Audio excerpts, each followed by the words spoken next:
Hi everyone, Casually Avid Gamer here, and this is not our normal Minecraft Let's Play. We're actually brushing off the Minecraft for Beginners series, and we are going to do a little design tutorial today. We are doing my top 5 favorite blocks for making creative builds with. That's not builds in creative mode, but building things that look good, that look creative. You know, like this mountain monastery. I like it a lot. And I want to share with you guys my thoughts on what the best blocks are for making neat looking builds. So let's jump right into it. Okay, so I've taken my 5 favorite blocks, or block types, and I've put together some really quick examples illustrating what I think they can be used for. And my number 5 favorite block are the wood logs themselves. Rather than breaking them down into planks, using the wood log itself can have some benefit. Because depending on the way you stack the log, you can change the facing. So if you want to see the end with the wood rings, you can, because in some places those look neat. And then you also can have the bark side facing out or up or whatever you want. And the neat thing is you can change the way which way the bark's running. If you look at wooden planks, and let me just actually grab some oak wood planks. There we go. If you look at these wood planks, no matter how you stack them, the lines always run the same way. And, you know, that's fine. They look good, and, you know, they're good for floors and stuff, but they're not nearly as versatile as this. You can have these lines running whichever way you want. You can create some interesting and subtle patterns with this. So that's why these are my number 5 favorite block. Next up, we've got the cobblestone fence. And, you know, I never see many people using this, and it's really an interesting block to mess around with. You can use it as, you know, a pillar, just a straight up pillar, which if you want to build like some kind of support, or you're trying to do like a pillared ceiling that's not necessarily huge, this is the way to go. And there's, you know, other creative ways you can do it. If you work in a fence post, you can slim the sight lines down a little bit so it doesn't look so bulky. Next, a 2-high wall. I mean, you can't get that effect with anything else. The holes going through it, you can't. And it's clever. You can slap it on the outside of the wall to give it some depth, give it some differing texture. And that's kind of what we did here. The castle tower, you know, with the parapet running around the top. These are perfect for that. I mean, that just looks great. And again, it's just not flat cobblestone.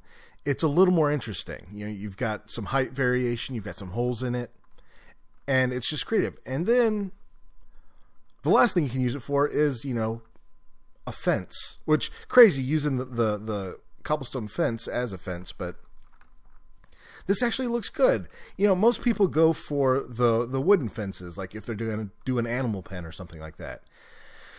But you know what? This looks really good. And the fact that I guess the little end cap only happens at corners can make for some interesting variations. So that's why this is number 4.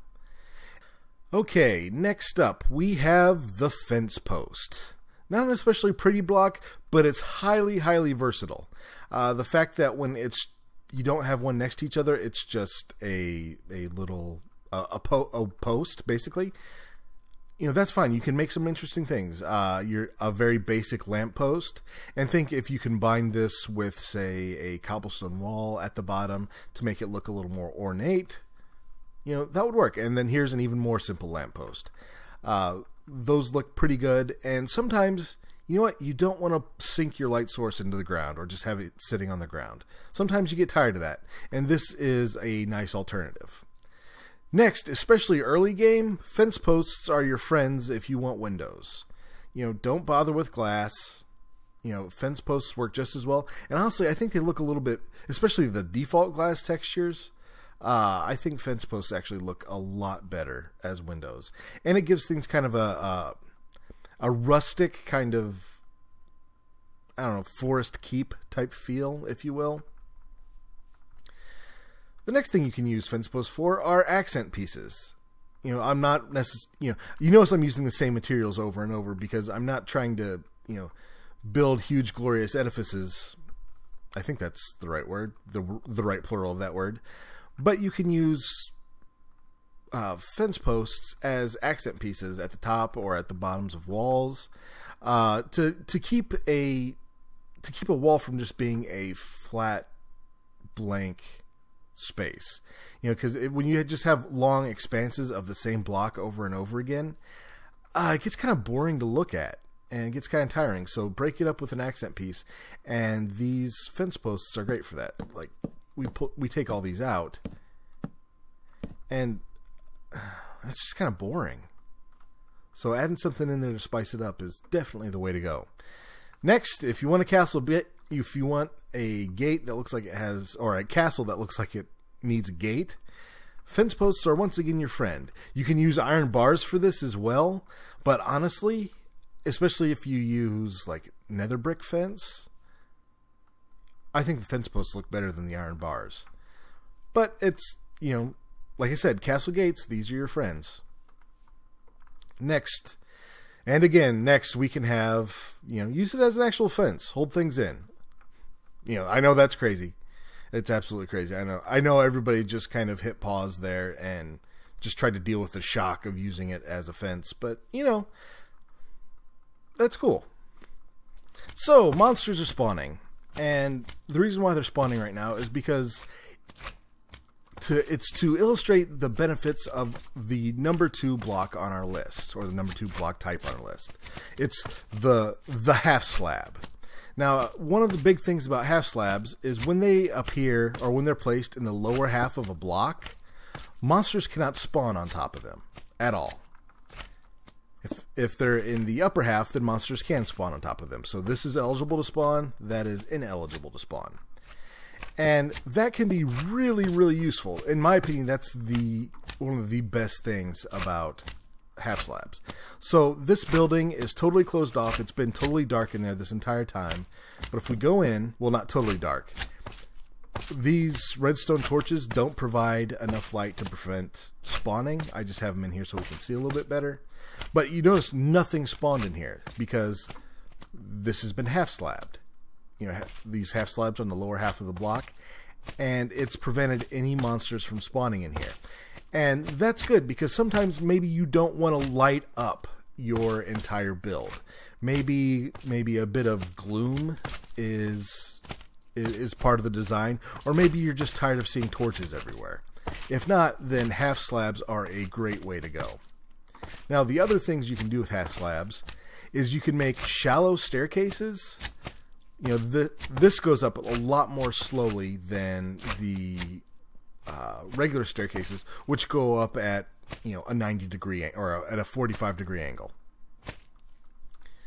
And then also half slabs, they let you just kind of make the terrain rise and fall if you want to. They're very easy to get creative with.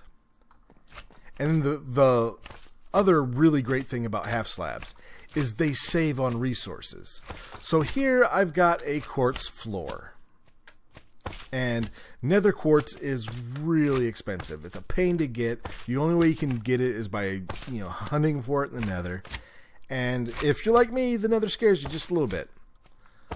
So, if you're going to put in a quartz floor like this, put in half slabs. You see we've got half slabs here. And while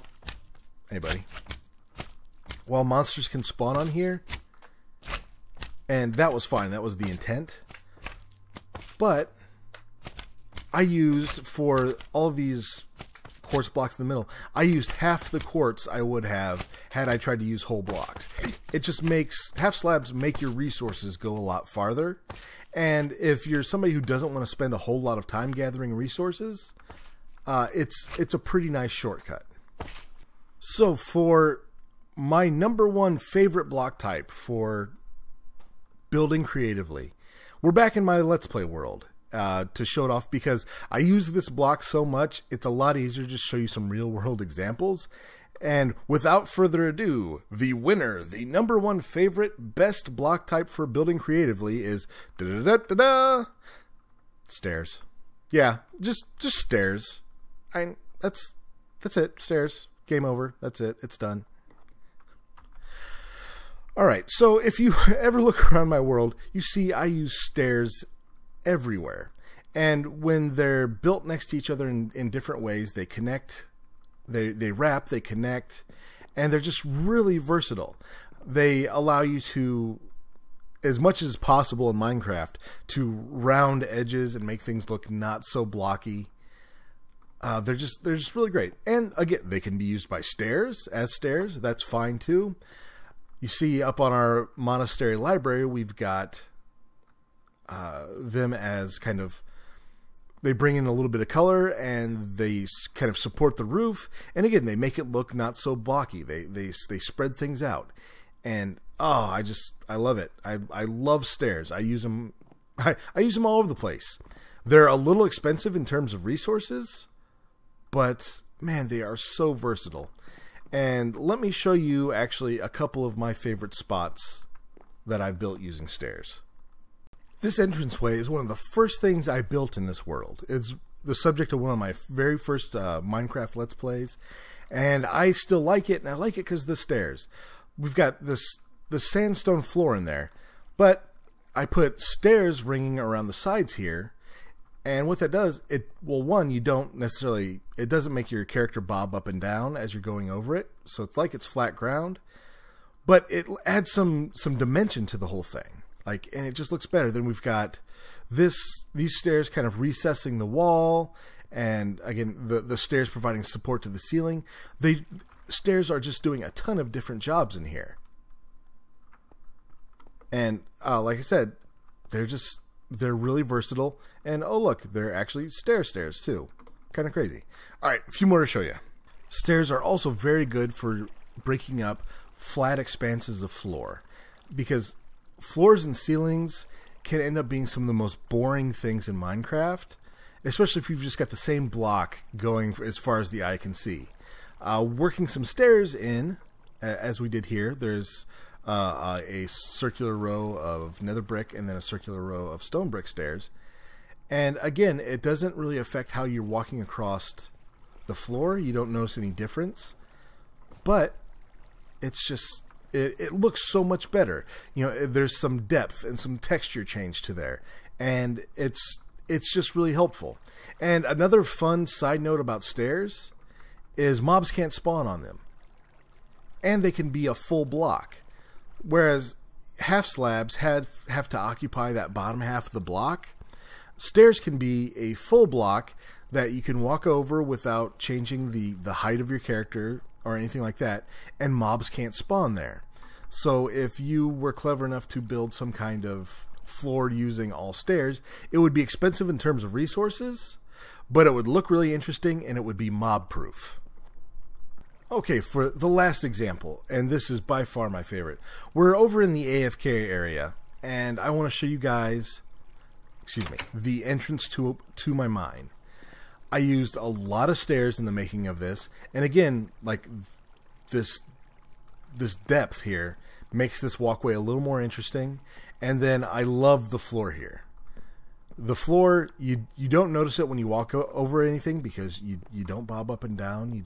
You move over it like normal, and the floor just looks great. I mean, nothing else in the game can do that. And then you look at the walls. Although I have to admit, there are a couple of half slabs in here. I think that's one right there, and then that one's there. But I think the rest of this is just all stairs. And actually, you notice we've got some fence posts for kind of decoration, for some accent pieces. And you know, there's so much you can do with stairs. There's so many different ways they can be placed, and then the way they interact with each other. They are definitely worth at least hopping into creative mode and playing around with them and seeing what you can do, because there's just so much you can do with stairs. That's absolutely why they're my favorite block. I know a lot of people would have put half slabs at the top, and half slabs are great, but you know what? If you've got the resources to spend, man, stairs are your buddy. I think they make such cool builds. Thanks everybody for checking out my top 5 blocks to design with. I hope you enjoyed it. I hope you got something out of it. And give those blocks a try. They're far more versatile than most of the blocks in the game, and you can the stuff you can build with them is just amazing.